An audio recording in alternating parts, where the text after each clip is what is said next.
j'ai réalisé que la meilleure façon d'entrer en contact avec les gens qui ne vont pas bien, c'est de les visiter chez eux, toujours poliment.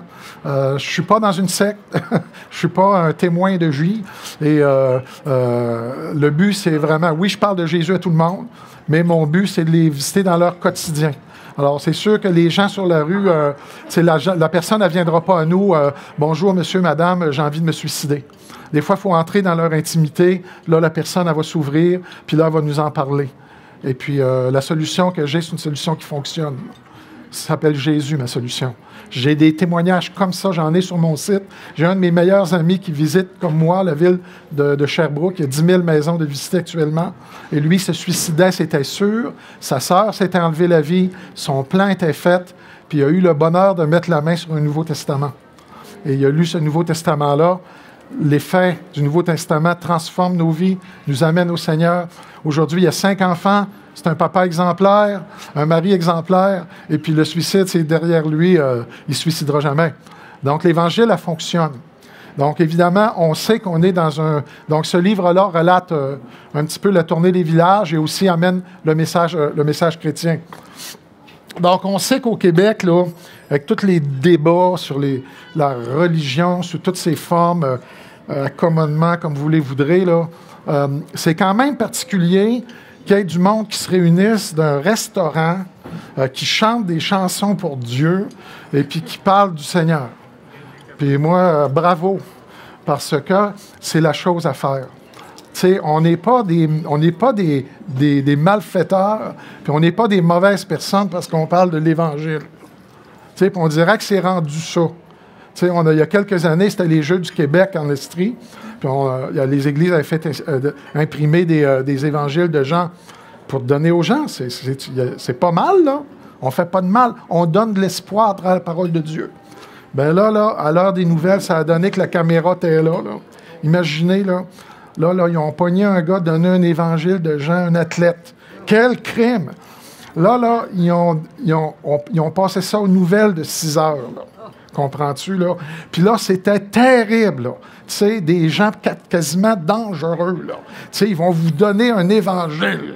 C'est grave, ça, là. Vous voyez où est-ce qu'on est rendu, là? Fait que c'est comme ça. Donc, on conserve l'amour du Seigneur pour notre belle province de Québec. Moi, j'aime mon milieu de vie. J'aime les gens dans les villages, puis je les visite parce que je les aime. Parfois, oui, il y a une personne suicidaire qui va m'écrire un petit mot, puis ils vont me dire, Claude, parce que tu es passé chez nous, je t'en vis. Donc, ça, c'est ma récompense. Puis aussi parce qu'il se tourne vers le Seigneur. Donc, au niveau de mon témoignage, là, regardez bien, on va juste commencer par un petit mot de prière, rapidement. Moi, là, je suis venu ici, puis je veux vous être utile. Fait, c'est sûr que je pourrais prendre, j'ai peut-être une quarantaine de minutes, là. Je pourrais prendre mon 40 minutes, là, puis vous parler de ma vie, là, de A à Z. Bon. C'est divertissant, on va dire. Vous savez, puis on apprend à connaître le gars un peu mieux. Mais si c'était juste ça, là, mon but ne serait pas atteint. Puis je ne vous serais pas vraiment utile non plus. Fait que moi, mon but, là, c'est que le Seigneur, Jésus, lui-même, celui à qui on a demandé tantôt de prendre les choses en main, là, c'est que lui-même vraiment prenne mon témoignage en main, puis que d'une façon ou d'une autre, lui-même touche vos cœurs. Parce que voyez-vous, le Seigneur est ressuscité. Donc, ce n'est pas un Dieu d'une tombe. Puis c'est pas une philosophie. Puis c'est pas une idéologie, Jésus. C'est un être qui a marché sur la planète, qui a existé, puis qui est vivant aujourd'hui. Jésus a dit, là où 2 ou 3 sont réunis en mon nom, je suis au milieu des autres. Je ne le vois pas avec mes yeux, le Seigneur, un matin. Mais je crois à ses promesses. Puis quand le Seigneur nous dit ça, je le sais, par expérience aussi. J'ai vu Dieu toucher les cœurs de manière extraordinaire. C'est lui qui le fait. Fait que vous êtes d'accord, là? On va vraiment y remettre ce témoignage-là. Alors, Seigneur Jésus, c'est toi qu'on veut honorer ici. On n'est pas gêné dans la ville de Québec de dire que Jésus est bon, que Jésus est réel, puis que sa parole est réelle. Alors, Seigneur, on veut juste te dire, prends les choses en main, puis touche les cœurs. Les gens qui sont ici, c'est toi qui sais, qui les a attirés. Tu es tout-puissant. Donc, Seigneur Jésus, fais qu'aujourd'hui, il y ait des gens qui naissent de nouveau, qui puissent connaître la beauté de ton salut, puis que toi-même t'interviennes, Seigneur. On te remet tout en tes mains. Au nom de Jésus-Christ, Amen. Amen. Alors, dans mon témoignage, je vais vous dire des bouts de mon témoignage, mais ce que je veux faire, là, je vais vous lire là, en route, là, je vais vous lire beaucoup de passages de la parole de Dieu. Puis c'est volontaire, là, OK?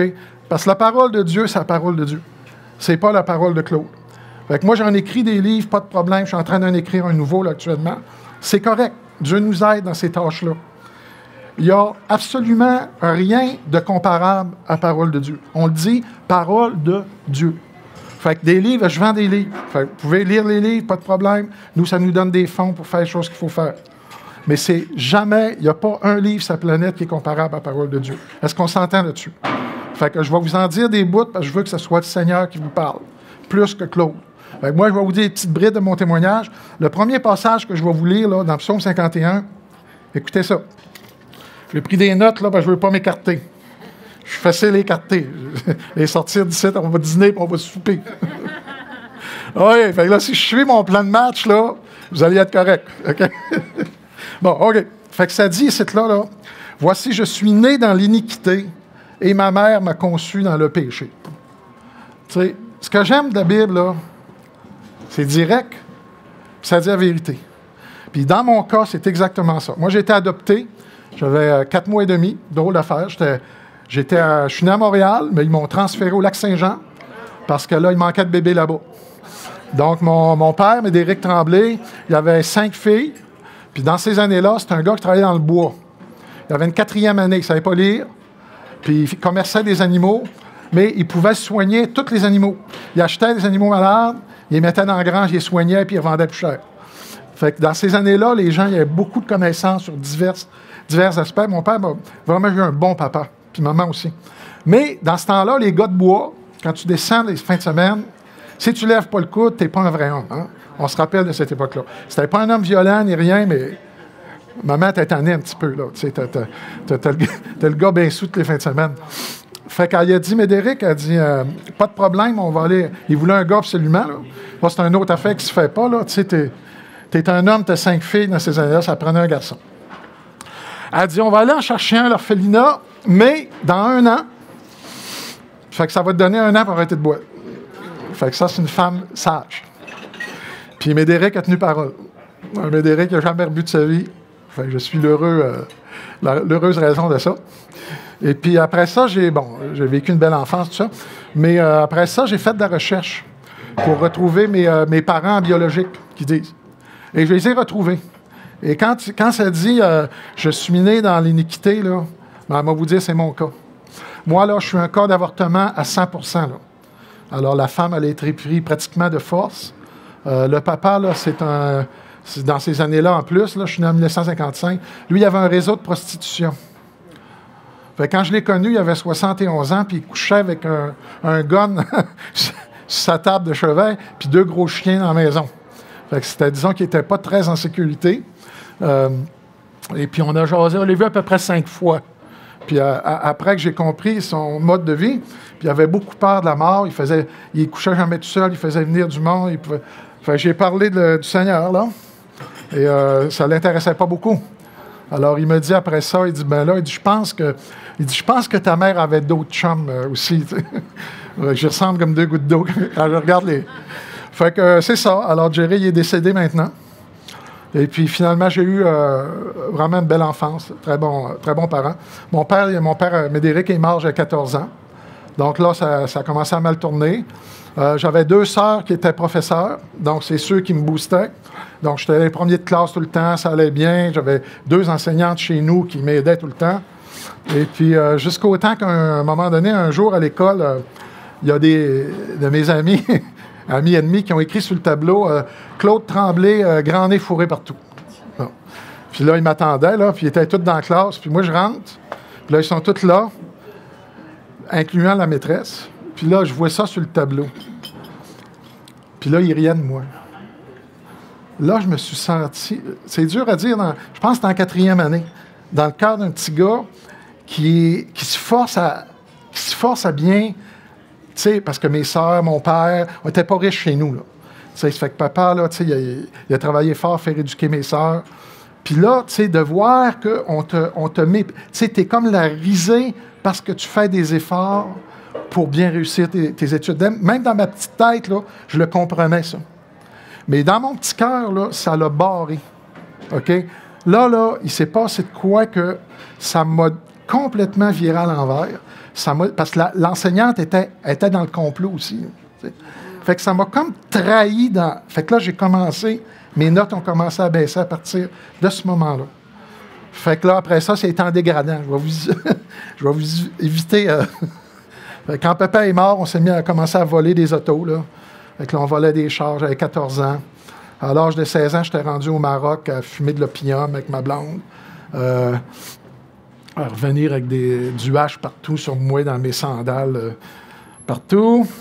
Après ça, de retour, à l'âge de 17 ans, je me suis ramassé au Mexique avec des baggies plein de cocaïne. Et après ça, je suis revenu à Alma. Alma, c'était la pire piole. Chez nous, là, c'était la pire cochonnerie de place, là. Toutes les pires de la ville se ramassaient là. On se rentrait des aiguilles d'un bras. Et puis, Claude Tremblay, là, il n'était pas parlable. Autrement dit, Claude Tremblay, il ne parlait plus. J'étais plus capable de communiquer avec les gens. Je vivais un paranoïa continuel. Et puis, j'étais dans la dose. Je m'assisais avec ma guitare. Après ça, je suis parti maintenant en Californie avec un petit sac gros comme ça. Je couchais en dessous des ponts. Je couchais partout, là. Itinérant au total. Tout le temps bien gelé. Donc, tu sais, c'est pas à faute de ma mère, pas à faute de mon père. Tu sais, des fois, on a tendance, avec la psychologie moderne, à tout le temps chercher le coupable, là. Ben, moi, je peux vous dire que j'ai fait des choix en cours de route aussi. Tu sais, on n'est pas des robots, là. Et puis, de pire en pire, là. Tu sais. Fait que je vais vous épargner les pires détails, là. Je vous dirais qu'il y a une chose aussi que j'aimerais dire. C'est que Dieu, dans sa bonté, pendant ces voyages-là, à un moment donné, je travaillais en Ontario, il y avait des Trinidadiens qui travaillaient avec moi, il y avait un chrétien. Il chantait, il était dans un verger le matin. Nous autres, on était tous poqués de la veille. Puis lui, il montait dans son échelle, puis il chantait bien, c'était un noir, là. Il chantait du gospel, là. On l'entendait jusqu'au bout du verger, là. Bien que trop orgueilleux, on essuyait les larmes, là. T'sais. Mais devant lui, puis devant les autres, on l'envoyait. Il m'avait acheté une Bible, j'ai tiré la Bible dans le fond de la chambre. Je n'étais pas ouvert à Dieu. Puis j'haïssais la Bible. Je lisais, à un moment donné, j'ai commencé à lire des livres spirituels. Ça passe. C'est les grands maîtres, toutes ces belles affaires-là. Là. On mettait une note qui mettait Jésus là-dedans. Je me rappelle bien, il y en a qui mettaient Jésus comme au 7e rang là, des choses spirituelles. Il y en avait 6 au-dessus de lui, mais Jésus était cool. C'est quelqu'un, un bon gars, un bon maître. Puis, mais la Bible, parle-moi pas de la Bible. Là, je vais vous dire pourquoi. OK? Tenez-vous bien, là. Êtes-vous prêts, là? Là, on m'a voulu une coupe de passage, vous allez comprendre.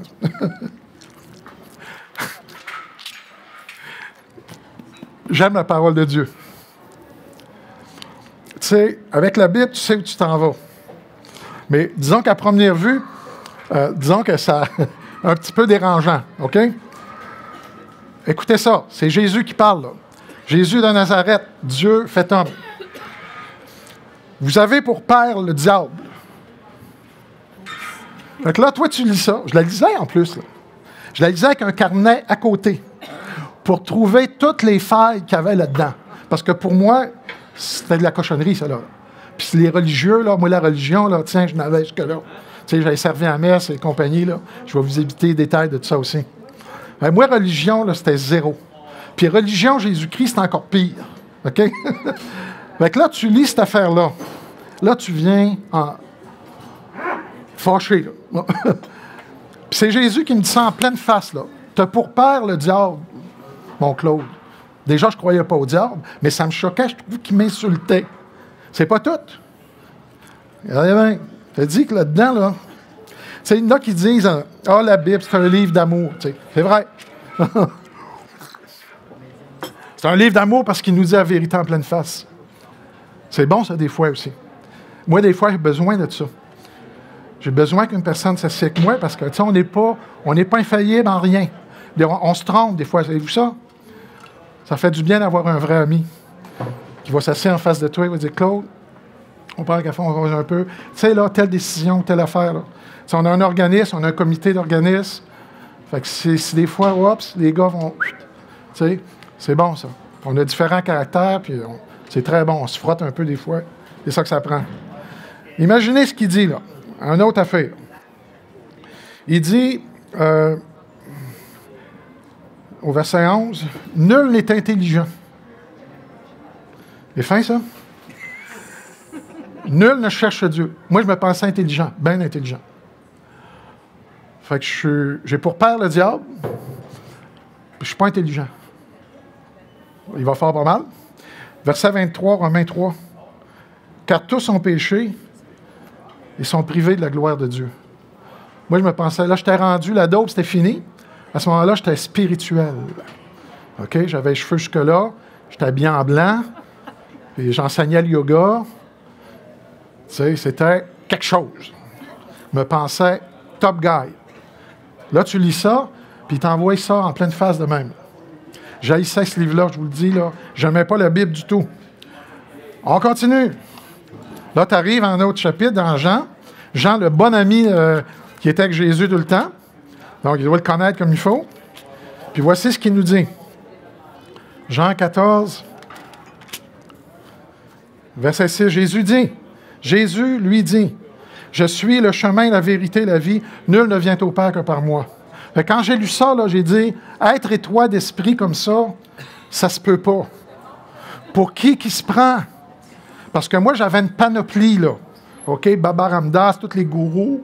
Après ça, le côté du Tibet, ben, t'en as un autre gang là. Puis c'est tous des gens, des belles personnes. Le Dalai Lama, il a-tu de l'air fin, ce petit bonhomme-là? Hein? Il a écrit un livre sur Jésus, imaginez. Jésus, là, c'est un moine tibétain réincarné. Vous saviez pas ça, hein? Fait c'est qui que je vais croire, là? Je vais-tu croire le Dalai Lama ou je vais croire le Fils de Dieu qui a été prouvé dans l'histoire comme étant authentique? Fait que moi, je croyais l'autre. Puis je croyais toutes les autres, sauf lui. J'haïssais Jésus, j'haïssais la Bible.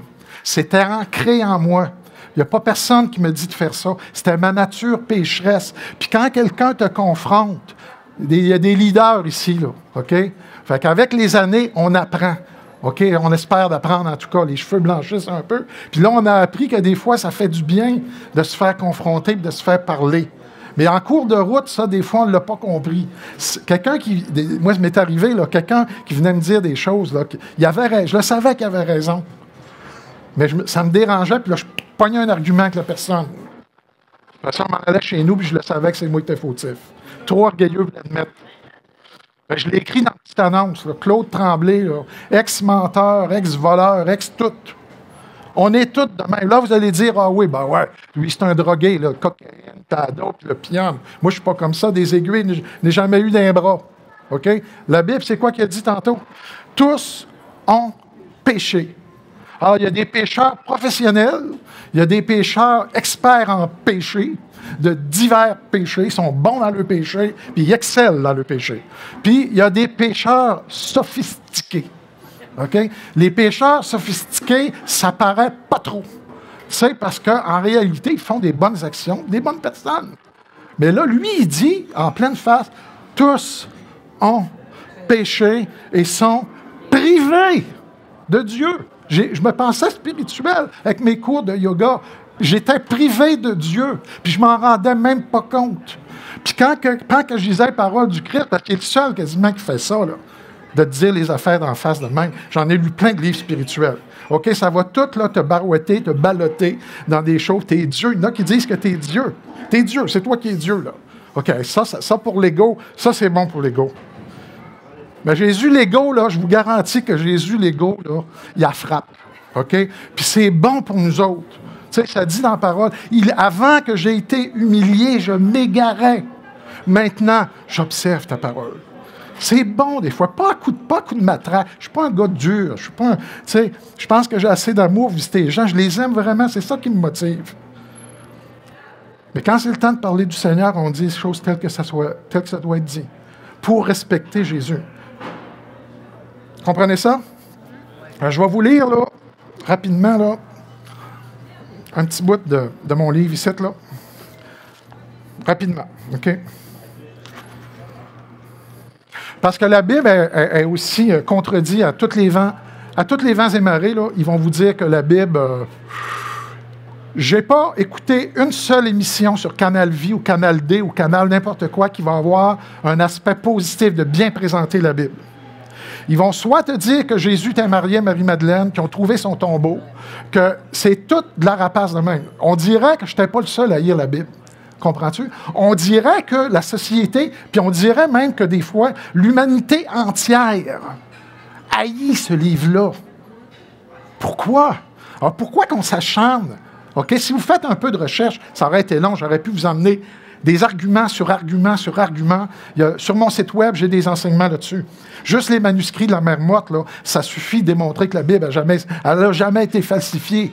J'ai été en Israël l'année passée, j'ai vu les manuscrits. Alors, je ne suis pas un expert en hébreu, mais ça prouve qu'il n'y a pas eu de falsification. Des arguments, il y en a plein. Je vais vous en lire, là. J'ai emmené 2 avocats avec moi. Okay?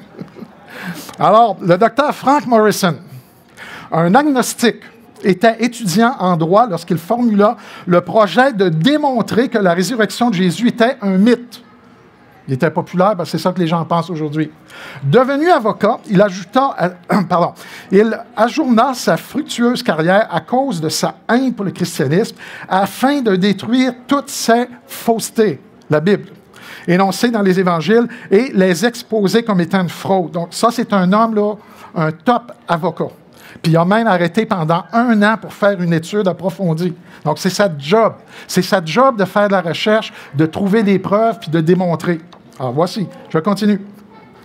Il avait compris que la crédibilité de la foi chrétienne repose entièrement sur le fait de la résurrection physique du Christ, Jésus ayant lui-même validé son identité et tous ses enseignements sur la prédiction de sa propre résurrection corporelle 3 jours après son décès.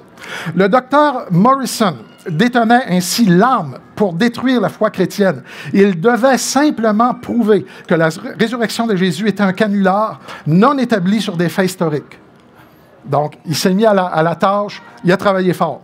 Après plusieurs mois d'études, comme il a lui-même mentionné par la suite dans un livre qu'il a publié, il s'est retrouvé sur ses genoux en train de prier Dieu et d'implorer son pardon. Le gars, c'est un agnostique anti-Dieu, anti-Bible. Mais lui, il a la compétence pour faire des bonnes recherches. C'est pour ça que je vous le cite. Sa brillante intelligence, son intégrité intellectuelle en matière d'évaluation des évidences l'avaient trahi. Une trahison qui l'obligeait de reconnaître les faits historiques de la résurrection du Christ comme véridiques, un événement établi sur des preuves qui ne pourraient être démenties dans aucun procès légal. Il a donc publié un livre intitulé « Qui a roulé la pierre ?» Un livre très différent de celui qu'il avait l'intention d'écrire avant d'avoir effectué ses recherches. Fait que j'en ai un d'autre. J'ai plein de témoignages comme ça dans ce livre-là. Ça vous intéresse? Il y a un autre avocat ici, le M. Greenleaf. Je vous laisse le soin de le lire, pas trop prendre votre temps. Alors, je vais vous lire un autre passage, si vous permettez, qui est dans le livre de Job. Je suis en train d'étudier le livre de Job.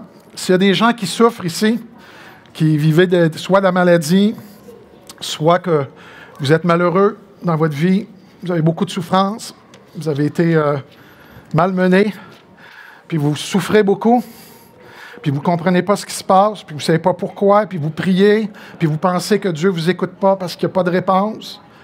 Puis là, tu pries, puis tu pries, puis tu pries, puis il n'y a rien, c'est comme le ciel est en métal. Puis là, tu dis, Dieu, il ne m'entend pas. Puis Dieu, il ne m'écoute pas. Puis Dieu, il n'est pas intéressé à moi. Puis Dieu ne veut rien savoir de moi, puis je suis trop mauvais pour Dieu. Vous lirez le livre de Job. Il est exactement dans cette situation-là. Voici qu'est-ce qu'il dit. L'homme né de la femme, sa vie est courte. Écoutez ça, là. Écoutez comme il faut. C'est plus Claude qui parle, là. Sans cesse agité. Il naît, il est coupé comme une fleur. Il fuit et disparaît comme une ombre. Et c'est sur lui que tu as l'œil ouvert. Et tu me fais aller en justice devant toi. Job, il est là, il essaie de défendre sa cause. Puis il dit là, Dieu, tu vas être le juge, puis tu vas me faire présenter devant le Dieu, le juge de l'univers, le Dieu souverain. Voici qu'est-ce qu'il dit. Comment d'un être souillé sortira-t-il un homme pur? Il n'en peut sortir aucun. Fait que lui, Job, là, sa grosse souffrance, là, ça l'a amené au moins à comprendre ça comme il faut. À un moment donné, il justifie parce qu'il est blessé, puis en plus, il y a 3 gars qui l'attaquent, là, puis qui disent toutes sortes de conneries, là, OK, qu'il n'a pas besoin d'entendre, mais pas en tout, là, qui te l'écrase là, encore plus là, dans sa souffrance, dans sa misère. Il a perdu ses enfants, il a tout perdu. Sa femme a dit « maudit Dieu », puis il meurt. À moins d'une femme comme ça, toi.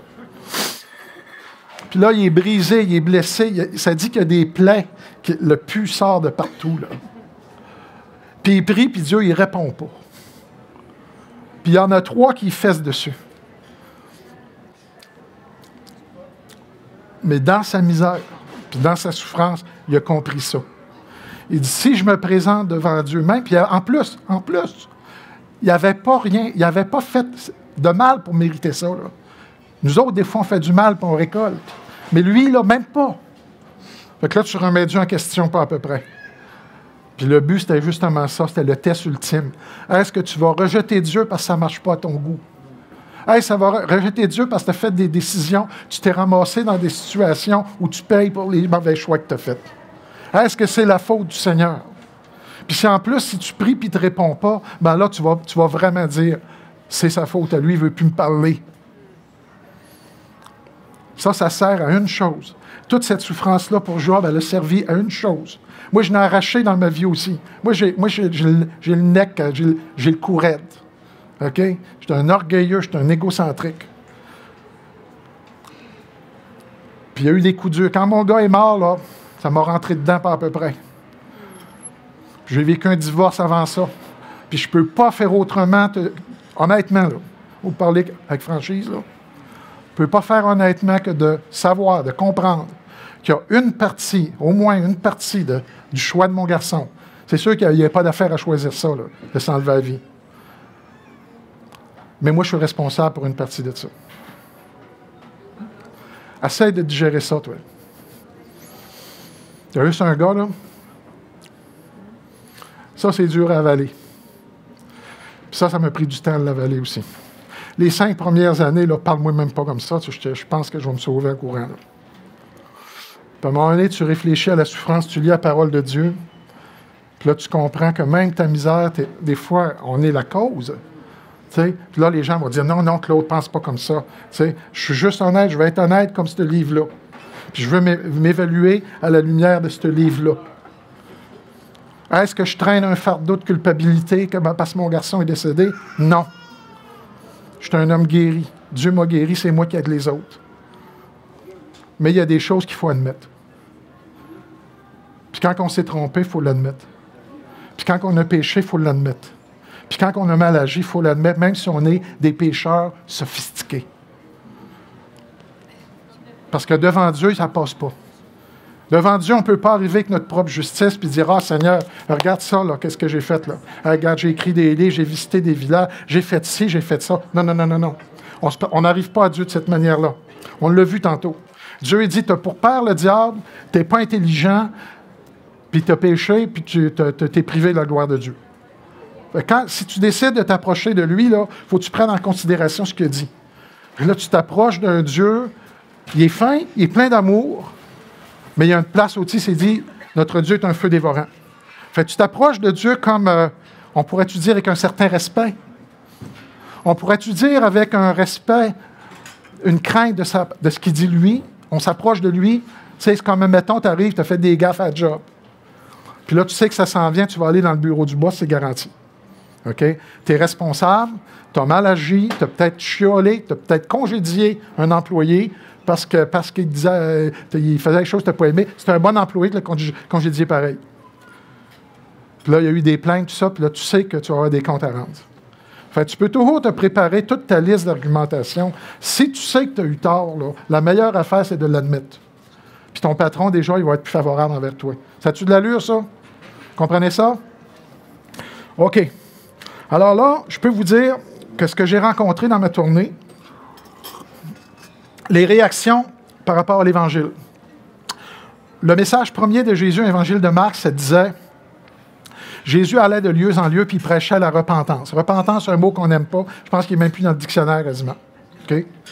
Pour Dieu, c'est un prérequis pour s'approcher de lui. Puis, je vais vous parler un peu de la repentance. La repentance, là, c'est désagréable. Quand que l'Esprit Saint te convainc d'un tort que tu as fait, ou ta femme, admettons. Tu sais, tu as eu un argument, là, puis là, tu as blessé ton épouse. Puis tu le sais que tu as tort. Ou tu le sais pas, puis tu prends un petit temps de prière, puis le Seigneur, il dit, il te met la main sur l'épaule, là. Puis là, tu fais tes requêtes, puis il ne t'écoute pas, là. Tu sais. Puis là, il attend que tu finisses de parler. Puis là, il dit, fiston, tu as tort. Tu as blessé ta chérie. Tu as dit des choses qui ont blessé son cœur. Puis va la voir. Va lui demander pardon comme ça. On a deux choix. Et soit qu'on bloque, qu'on ne le fait pas, ou soit qu'on s'humilie puis qu'on le fait. C'est ça la repentance. C'est jamais un sentiment agréable. Alors, je vous ai dit des choses que Dieu a dit, là. C'est dur à gober, là. Si je ne suis pas avec Dieu, je vais le Père le dire, je ne suis pas intelligent, puis je suis coupé de Dieu à cause de mes péchés. Si on se repent, le premier sentiment de la repentance, j'ai appelé ça ici, là, fuir la repentance à tout prix. Parce que c'est le prérequis pour connecter. Puis repentance veut dire qu'on abandonne le mal qu'on fait. Puis ça ne nous tente pas, parce que le mal, il y a certains mal qui font mal, mais il y a certains mal qu'on aime beaucoup faire aussi. Puis Dieu dit non. Fait que là, on a une panoplie de raisons, là. Mais si on prend ce chemin-là, on justifie. Là, il le dit Job tantôt. OK? Il dit, devant le juge, essaye même pas. Ou soit qu'on prend le chemin de la repentance. Le chemin de la repentance, tu ne te sentiras pas très à l'aise. C'est inconfortable, c'est fatigant, parce qu'il y a une conviction du Saint-Esprit qui vient te parler, puis là, on ne sait pas quoi faire avec. Fait que notre société, elle nous dit vite, vite, vite, va voir un psychologue, il va t'arranger ça, tu vas mettre ça, ça va être... Non. Devant Dieu, c'est pas un psychologue. Fait que moi, je dis que si tu passes par-dessus cette étape-là, puis tu te revêts d'humilité, puis tu dis à Dieu, tu as raison, j'ai mal agi, la dynamique, elle change complètement. Puis je dis Dieu, hein, je sais, je le vois dans vos visages, vous l'avez fait aussi envers des humains. Vous avez fait les deux. Des bouts, vous avez résisté, vous avez vu les fruits. Des bouts, vous avez arrivé avec un cœur d'humilité vers la personne, je m'excuse. Puis vous avez vu peut-être la personne pleurer devant vous, parce que vous l'avez blessé, mais il y a une réconciliation. Puis avec Dieu, sans la repentance, oublie ça, ça ne passe pas. Fait que, ici, vous avez... je vais vous lire un petit bout encore. Non, je vais lire ça tantôt. Je veux vous dire ce que j'ai vu comme réaction quand tu annonces l'Évangile, comme je le fais là. Parce que là, je vous parle avec franchise un matin. Là. Tu sais, ça n'aurait pas été utile de passer 45 minutes à vous parler de toute la cochonnerie que j'ai faite. Là. Vous seriez parti, puis ça n'aurait rien apporté. Ce que je vous annonce là, c'est important. Puis il y a des personnes ici, c'est plus qu'important, c'est primordial. Je vous annonce l'Évangile. Ça fait 2000 ans que l'Évangile n'a pas été changé. Là. Il y en a qui ont voulu la changer. L'Évangile, c'est ça. Dieu nous le dit qu'on n'est pas correct, on se repent, on connecte avec Dieu. Facile, pas un gros message difficile. Ce que j'ai vu comme réaction, indifférence et colère. Moi, c'était la colère. Moi, j'étais en maudit après la Bible. Là. Moi, là, je l'ai garoché dans le mur. Tu sais. Je cherchais des poux. Là. J'avais un carnet. Là. C'était malicieux. Là. Je cherchais les failles. À un moment donné, le carnet a pris le bord, ça n'a pas été long. Après ça, j'ai vu l'insouciance et la religion. Ça, je le vois souvent. Tu sais, la personne, j'ai ma religion. Ma religion? Jésus, il y en avait des religions quand il est venu. On est-tu en train de prêcher une religion? Je ne pense pas une religion, là. C'est organisé par une église. Cette église, il faut qu'il y en ait. C'est écrit là-dedans, je bâtirai mon église. La religion, c'est la pire affaire. OK? Il n'y a pas de religion, mets le nom que tu voudras dessus. Catholique, bouddhiste, mets-les toutes, là. La religion ne peut pas te sauver. Tu vas arriver là à Dieu, imagine, tu meurs. Tu n'as pas lu la Bible, tu n'as aucun intérêt pour ce que Jésus a dit. Puis là, tu vas lui montrer ta carte. Voici ma religion. Qu'est-ce que Jésus va faire avec ça? Qu'est-ce que tu peux faire avec ça, mon ami? Je ne suis pas venu sur la terre pour que tu partes d'une religion. Je suis venu sur la terre pour toi. Parce que je t'aime, puis je voulais un cœur à cœur avec toi. Je voulais que tu prennes mes paroles, tu les prennes au sérieux. Je voulais qu'on se parle, moi puis toi, puis ça continue dans l'éternité. Fait qu'on a notre religion, j'ai ma religion. Fait que ça, j'ai vu ça souvent, c'est comme un échappatoire de la repentance. Après ça, ce que j'ai vu le presque sauvé. Ça, j'en ai vu en masse. Le presque sauvé, là, c'est quelqu'un qui vient à tous les déjeuners d'espoir. OK? Puis s'il y en avait d'autres sur semaine, il irait aussi. Là. OK? Parce qu'il aime l'ambiance chrétienne. Ou même, il va aller dans une église, des fois. Il va aller dans une église. Tu sais, il n'a jamais donné vraiment sa vie. Quand tu dis donner ta vie au Seigneur, Jésus a dit, celui qui vient pour être mon disciple, là, s'il ne charge pas de sa croix, il ne peut pas. Charger de sa croix, ça veut dire qu'il va avoir de la honte. Quand j'ai devenu chrétien, j'étais dans ma famille, il commençait à lui dire ça. « Hey, je lis la Bible. » Tu aurais dû les voir, toi. Je viens du Lac-Saint-Jean, là, le monde il dit ce qu'il pense là-bas. Ça n'a pas passé d'une traite pantoute. Là. Ils ont dit d'une secte, il est rendu d'une secte. Là. Heureusement, ça a changé. Là, ils m'ont demandé, maintenant, je fais la bénédiction du jour de l'an dans la famille. Mais ça a pris du temps, ça a pris 40 ans. Je les aime, on a une belle famille, mais quand ça vient le temps du Seigneur, là, on ne passe pas par 4 chemins. Le presque sauvé, c'est encore aussi pire que la religion, parce que le gars, il pense qu'il est sauvé. Il pense parce qu'il va à l'église, il est correct. C'est jamais vraiment repenti. L'autre affaire, il veut m'embarquer dans sa secte. Ça, t'en as beaucoup, beaucoup au Québec. Des fois, je fais mon porte-à-porte, là, puis si la personne n'est pas suicidaire, des fois, ils ont des questions. Ils me posent des questions sur Dieu, puis là, je lui donne l'évangile de Jean. Tout est correct. Les gens me remercient. Mais je le sais ce qu'ils pensent. Aussitôt que tu parles de Jésus au Québec, là, Jésus-Christ, là, si tu parles de Dieu au sens large, c'est pas trop pire. L'énergie, ça passe. Le Dieu, là, Dieu quelque part, Dieu, je sais pas qui, mais ça passe. C'est pas engageant. Il te dira pas quoi faire. L'être supérieur, bien dit. L'être supérieur, ça passe. L'énergie. Ah, vous êtes un expert, vous engagez. Mais Dieu, Jésus-Christ, ça dérange. Parce que Jésus-Christ, il a une volonté, puis il nous l'a dit. Ça veut dire que ça t'engage à l'obéissance. Puis ça va t'emmener à la repentance, sentiment inconfortable qu'on n'aime pas. Là, ça dérange. Alors, on a ces gens-là qui pensent que parce qu'on parle de Jésus de manière claire, on est d'une secte. Il veut m'embarquer dans sa secte. Et je pourrais dire qu'il y a une chose que je suis conscient, c'est que c'est l'Esprit Saint qui convainc. Mes arguments ne vous convaincront pas. Vous avez beau lire mon livre 20 fois, OK? Il est clair. Il est aussi clair que ce que je vous amène là. Ça, c'est pas assez. C'est pour ça que j'ai prié tantôt. C'est pour ça que j'ai prié toute la semaine. C'est pour ça qu'il y a des gens qui ont prié, ça fait un mois qu'ils prient. Quand j'ai été sauvé, là, aussi haineux que j'étais, je me rappelle de ce jour-là, j'étais à Kansas City, dans ma GMC van. Puis il y a des amis qui m'avaient emmené voir 2 jeunes chrétiens au Kansas. Des chrétiens, des vrais. Puis ils ne m'ont pas flatté dans le bon sens du poil. Puis ils m'ont dit la vérité en pleine face. Puis ils m'ont dit par contre que Jésus allait me répondre si j'étais sérieux avec lui. J'ai retourné dans ma van. J'ai été sérieux avec lui. Je l'avais blasphémé, je l'avais rejeté pour aucune raison. J'ai dit, si c'est vrai ce qu'ils m'ont dit, que tu existes, comme tu dis, viens. Viens dans mon cœur. Je n'avais pas pris de drogue cette journée-là. Là, j'en prenais moins qu'avant. J'étais rendu l'autre bord, le hippie en santé. Une épinette. Ouais, on m'en rappelle celle-là. Puis le Seigneur, il a écouté ma prière. La première fois de ma vie, j'étais religieux pourtant. J'avais été servir la messe. La religion, je n'avais eu. Puis là, j'étais rendu bien mieux que la religion. J'étais spirituel. Mais Jésus, il est gentil. Fait qu'il aurait bien pu, s'il avait voulu, là, avec toute la haine, toutes les mauvaises paroles que j'ai dites contre lui, la haine pour ses paroles, il aurait pu dire mon gars, tu ne qualifies pas pantoute, là. Puis c'était ça, je ne qualifiais pas. Mais je me suis tourné vers la bonne personne. Puis sa présence est venue dans la van. J'ai pleuré beaucoup.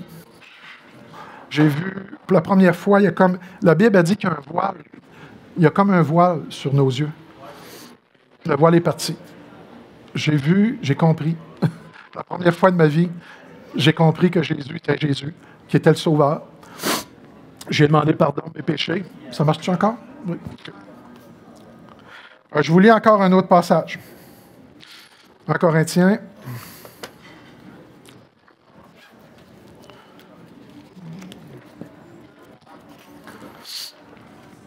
Êtes-vous là? OK. Ce ne sera pas long.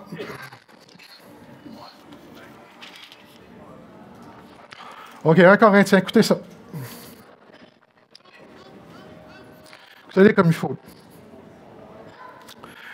Car la prédication de la croix est une folie pour ceux qui périssent. De la folie. Jésus sur la croix, de la folie. Mais pour nous qui sommes sauvés, pas nous serons sauvés. Tu peux savoir que tu es sauvé si tu donnes ta vie à Jésus. Tu vas avoir une assurance dans ton cœur. Mais pour nous qui sommes sauvés, elle est une puissance de Dieu, car il est écrit, « Je détruirai la sagesse des sages. Je réduirai nulle l'intelligence des intelligents. Où est le sage? Où est le scribe? Où est le raisonneur de ce siècle? Dieu n'a-t-il pas convaincu de folie la sagesse du monde? Car puisque le monde, avec sa sagesse, n'a point connu Dieu, il a plu à Dieu, dans sa sagesse, de sauver les croyants par la folie de la prédication de l'Évangile, évidemment. Les Juifs demandent des miracles, les Grecs cherchent la sagesse. Nous prêchons Christ crucifié. Scandale pour les Juifs, folie pour les païens. Mais puissance de Dieu et sagesse de Dieu pour ceux qui sont appelés, tant juifs que grecs, car la folie de Dieu est plus sage que les hommes et la faiblesse de Dieu est plus forte que les hommes. Fait que l'Évangile, là, comme moyen d'être sauvé, c'est de la folie. L'humain n'en veut pas. De dire qu'il faut que tu viennes au Seigneur, il est le seul chemin. Il faut que tu acceptes déjà que Jésus est le seul chemin. Il l'a dit. Ça demande de l'humilité, ça. Après ça, la preuve de la conversion. C'est quoi de savoir comment que quelqu'un est vraiment un enfant de Dieu? C'est encore écrit. Tout est là-dedans. Regardez. Tellement simple. Bon. Verset 23. Jésus lui répondit, « Si quelqu'un m'aime, il gardera ma parole, et mon Père l'aimera, et nous viendrons à lui et nous ferons notre demeure chez lui. » C'est une promesse de Dieu. L'autre partie, « Celui qui ne m'aime pas ne garde point mes paroles. » Très facile à comprendre. Si tu t'es repenti, il y a une nouvelle naissance que le Saint-Esprit va opérer. Le voile va s'enlever. Tu vas devenir un chrétien, un disciple du Christ, comme c'est écrit. C'est pas moi qui l'invente. Je vous ai lu les passages. Et puis, tu vas aimer la parole de Dieu.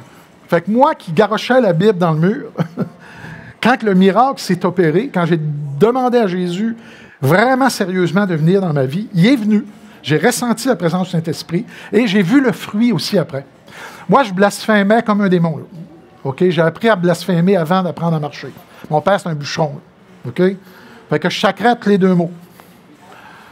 Après mon expérience de conversion, plus de sacrage. Ça a été fini net. OK? Je ne suis pas allé à l'église encore. Il n'y a personne qui me dit que c'était mal. Mais l'Esprit Saint est venu faire sa demeure en moi. J'étais né de nouveau. Une nouvelle création. Le vieux Claude a été pardonné. Puis le nouveau Claude, lui, aimait Jésus. Puis la Bible, j'ai passé à travers la Bible d'une traite. Puis ça fait 40 ans que je n'ai jamais arrêté de la lire. Puis avec la grâce de Dieu, de la mettre en pratique avec son aide. Alors, l'autre chose comme preuve de la conversion, c'est écrit dans l'Épître aux Hébreux 10, 25, « N'abandonnez pas votre assemblée comme c'est la coutume de quelques-uns. » Fait que normalement, là, dans des témoignages comme ça, il ne faut pas que tu parles de l'Église. Il ne faut pas que tu parles de ça. OK? Ben, moi, je vais vous en parler bien comme il faut. OK? Il y a des bonnes églises, il y en a des mauvaises. C'est pas dur à discerner. Les bonnes églises, c'est ceux-là qui y vont d'après ce livre-là. Puis les bonnes églises, c'est que les gens, ils l'ont le livre chez eux. Puis ils la lisent, la Bible, sur semaine. Fait que si le prêcheur en avant, là, il déraille, OK? Tu as 100, 150, 200, peu importe le nombre, personnes qui connaissent le livre autant que lui quasiment. Fait que dans l'amour de Dieu, on va l'aider. Puis s'il déraille, là, on en a eu des exemples de ça à Québec, là, il n'y a pas si longtemps, là, hein? En cours, en justice. Ben, il y en a du monde de même aussi. Des mauvais ouvriers, il y en a. Puis il y en a toujours eu, c'est dans la parole de Dieu. Fait que c'est pas parce qu'il y a des mauvais ouvriers, puis qu'il y a des sectes, puis il y a des témoins ici, des mormons, que ça veut dire que la vraie Église de Dieu n'existe pas. Puis le vrai chrétien, moi je vais vous dire, quand j'ai devenu un chrétien, là, j'avais pas besoin de personne pour me dire de chercher. Je cherchais. C'est l'Esprit Saint qui fait ça. Je cherchais un groupe de chrétiens qui aimaient la Bible. Parce que là, j'étais rendu que je l'aimais pas à peu près. Il y a eu une transformation de l'intérieur. Un miracle. Je vous dis, c'est miraculeux. Puis je ne suis pas le seul. Il y a beaucoup, tous les chrétiens, les vrais chrétiens que je connais, ils ont tous vécu ça. Ils aiment la parole de Dieu. On a tous des témoignages différents.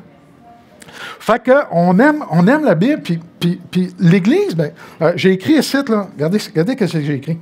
Donc, la première preuve de conversion, c'est on aime la Bible, on aime Jésus, on a compris son amour à la croix, puis on aime la Bible au quotidien, puis on change. Bon, le sacrage, ça l'a arrêté automatique. OK, j'ai même pas besoin de me forcer. Mais le changement, c'est encore en train de se faire. Fait que la personne qui dit qu'il est chrétien, qui est un voleur, là, puis qui continue à voler, puis à continuer à faire ce qu'il faisait, là, OK? Puis il est à côté de la coche dans la parole de Dieu, là. Il a beau se dire chrétien tant qu'il voudra. OK? Il faut qu'il y ait un changement dans la vie du vrai chrétien. Êtes-vous d'accord avec ça? Ça fait un peu de sens, j'espère. Bon. Et l'autre affaire, c'est ça que j'ai dit, se joindre à la famille de Dieu. Écoutez, ça fait partie. Alors moi, j'ai mis Bible, baptême, baptiste, puis bouger. Les 4 B, OK? Bon, baptiste dans le sens général. Pas les églises baptistes qui sont bonnes, là. Il y en a des mauvaises aussi, là, OK? À vous de choisir, là. Mais c'est l'Esprit va vous guider. Moi, le premier groupe de chrétiens que je suis allé, là, à Montréal, là, ça s'appelait les enfants de Dieu. Y a-t-il qui connaissent ça? Moïse David, ça vous dit quelque chose? Je vais vous le dire. Je connaissais rien pantoute, là. J'arrive à Montréal, je vois du monde sur le coin de la rue, ils chantent avec une guitare, ça chante de Jésus. Ah, il parle de Jésus. Ben, moi, j'étais en amour avec le Seigneur. Fait que je vais aller voir. Ah, vous lisez-vous la Bible? Ah oui, on lit la Bible. Ah, vous avez des réunions? Ah oui, on a des réunions. Ah, je veux y aller. Tu sais, personne ne me poussait. L'Esprit Saint. Il voulait me donner du discernement. J'arrive là. Sais-tu comment il évangélisait ce monde-là? Tenez-vous bien. Les femmes, là, dans ce groupe-là, étaient toutes des jeunes, là. On était toutes des hippies, de toute façon, là. Il allait, il trouvait des hommes, là, puis il les attirait dans le lit, puis il couchait avec eux autres. C'est toute une méthode d'évangélisation, hein? Une vraie secte, là. Fait que je me ramasse là. Fait que là, j'avais des amis en Californie qui étaient des chrétiens, qui m'avaient parlé de Jésus. Fait que là, je les appelle, j'ai dit, ah, je suis rendu chrétien. Là, je vais chez les enfants de Dieu. Lui, il connaissait. Il dit, sors de là! Fait que là, j'étais échaudé un peu. Fait que j'ai été chez nous, j'ai prié. J'ai lu le livre des Proverbes, qui avait des pasteurs. J'ai dit, Seigneur, tu vas me guider, puis tu vas me guider là, comme il faut cette fois-là. Il voulait me donner du discernement. Puis croyez-le ou non, il y a un pasteur qui me frappait à notre porte chez nous, Pierre Blais. C'est un homme de Dieu. J'ai commencé à aller à l'église là-bas. J'ai été baptisé. Ça, c'est un autre pas d'obéissance. Fait qu'aujourd'hui, là, tu as des chrétiens de toutes les gammes. Mais on ne va pas à l'église. Le baptême, c'est pas important. On ne parle pas de baptême de bébé. Le vrai baptême, comme Jésus, là, à 33 ans, dans l'eau. OK? Puis, c'est drôle à dire. Hein? On n'est pas supposé... dis pas ça d'un témoignage. Tu sais. Écoute, je l'ai vécu. Puis d'autres aussi, puis plusieurs. Quand tu es vraiment chrétien, quand tu es né de nouveau, là, c'est naturel. J'avais hâte de me faire baptiser dans l'eau. Comme Jésus. Pas parce que tel groupe ou tel secte font ça, là. Tu sais, témoins de Jéhovah qui vont louer le centre olympique, là, tu sais, parce que c'est écrit dans le livre. Puis quand tu es sauvé, le Saint-Esprit te dirige dans la parole de Dieu. Si tu vois qu'il y a un baptême, tu as hâte de te faire baptiser. Si ça dit d'arrêter de te saouler, tu te saouleras plus. Si ça dit qu'il faut que tu sois marié, tu ne couches pas avec quelqu'un qui n'est pas marié, t'arrêtes. Automatique. Si tu es voleur, t'arrêtes de voler. Si tu fraudes le gouvernement, t'arrêtes de frauder le gouvernement. Tu es une nouvelle personne, une nouvelle créature. Alors, je vais terminer avec... je vais conclure comme ça. La puissance de la croix, j'ai dit. Je vais vous lire un dernier passage. Toujours dans le livre de Job. Il me reste 2-3 petites minutes, puis je termine comme ça. Ça, c'est un passage vraiment qui m'a transpercé. Job 36, 2-18. Écoutez ça. Attends un peu, qu'il dit. Attends un peu, je vais poursuivre. Car j'ai des paroles encore pour la cause de Dieu. Je prendrai mes raisons de loin et je prouverai la justice de mon Créateur. Sois-en sûr, mes discours ne sont pas des mensonges. Mes sentiments devant toi sont sincères. Dieu est puissant et il ne rejette personne. Il est puissant par sa force et son intelligence. Il ne laisse pas vivre le méchant. Il fait droit aux malheureux. Il ne détourne pas les yeux dessus les justes. Il les place sur des trônes avec des rois. Il les fait asseoir pour toujours afin qu'ils soient élevés. Viennent-ils à tomber dans les chaînes? Sont-ils pris dans les liens de l'adversité? Il leur dénonce leurs œuvres, leurs transgressions, leur orgueil. Il les avertit pour leur instruction. Il les exhorte pour se détourner de l'iniquité. S'ils écoutent et se soumettent, ils achèvent leurs jours dans le bonheur, leurs années dans la joie. S'ils n'écoutent pas, ils périssent par le glaive, ils expirent dans leur aveuglement. Les impies se livrent à la colère. Ils ne crient pas à Dieu quand il les enchaîne. Ils perdent leur vie dans leur jeunesse. Ils meurent comme les débauchés. Mais Dieu sauve le malheureux et de sa misère. Et c'est par la souffrance qu'il l'avertit. Il te retirera aussi de la détresse. Il te mettra au large, en pleine liberté, et ta table sera chargée de mets succulents. Mais si tu défends ta cause comme un impie, c'est assez de te justifier devant Dieu. Le châtiment est inséparable de ta cause. Que l'irritation ne t'entraîne pas à la moquerie et que la grandeur de la rançon ne te fasse pas dévier. La grandeur de la rançon, elle a été payée il y a 2000 ans au calvaire avec des trous dans les mains, avec le dos déchiré en lambeaux à coups de fouette, avec la barbe arrachée.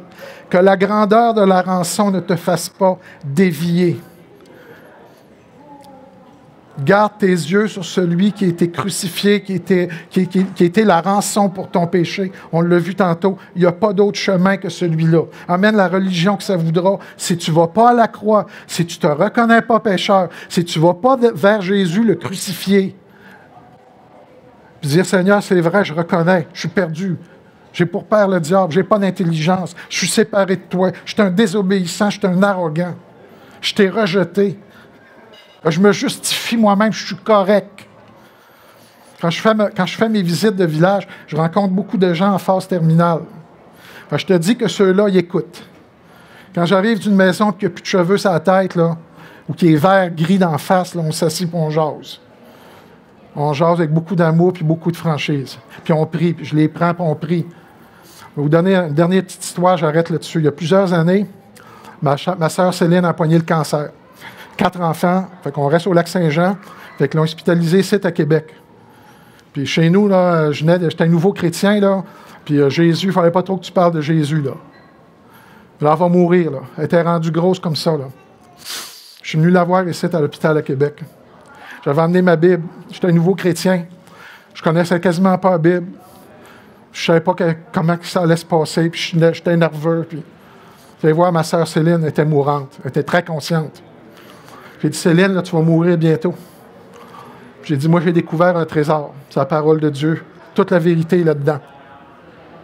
Puis là, j'ai fait lire, j'ai lu un passage de Job où il dit que sur son lit de mort, si Dieu trouve un intercesseur pour venir y annoncer le chemin du salut, que Dieu allait pardonner. J'ai eu la joie, juste avant sa mort, de voir ma sœur Céline me regarder dans les yeux puis de me dire, oui, Claude, je veux Jésus. Alors, elle était religieuse comme toutes nous autres. Elle n'avait jamais de toute sa vie dit à Jésus, je t'invite dans mon cœur. Elle a reçu le Seigneur. J'ai vu son visage sourire. J'ai vu le changement physiquement de morte qu'elle était, comme ça dit. Hein? On est aveugle. Il dit, tu vas mourir dans ton aveuglement si tu ne changes pas. Changer veut dire pas te changer toi-même. On n'est pas capable. Ça veut dire de piler sur ton orgueil, puis de venir à la croix, puis de demander à Jésus de te pardonner et de te sauver. Puis d'arrêter de pécher avec son aide. Fait que ma belle-sœur Céline, je vais la voir au ciel un jour, assise à la table du banquet, parce qu'elle a accepté de faire la prière. Je vais terminer de cette façon-là. Ce n'est pas habituel, OK? Mais je vais le faire. Jésus a été crucifié publiquement. Même ça dit qu'il était, sur la croix, là, il était nu. Il avait une petite bobette, je ne le sais pas. Ensanglanté. Les gens, ils crachaient dessus. Les gens le méprisaient. Il était là dans l'amour. Père, pardonne-leur, ils ne savent pas ce qu'ils font. Ça, c'est pour moi, puis ça, c'est pour toi.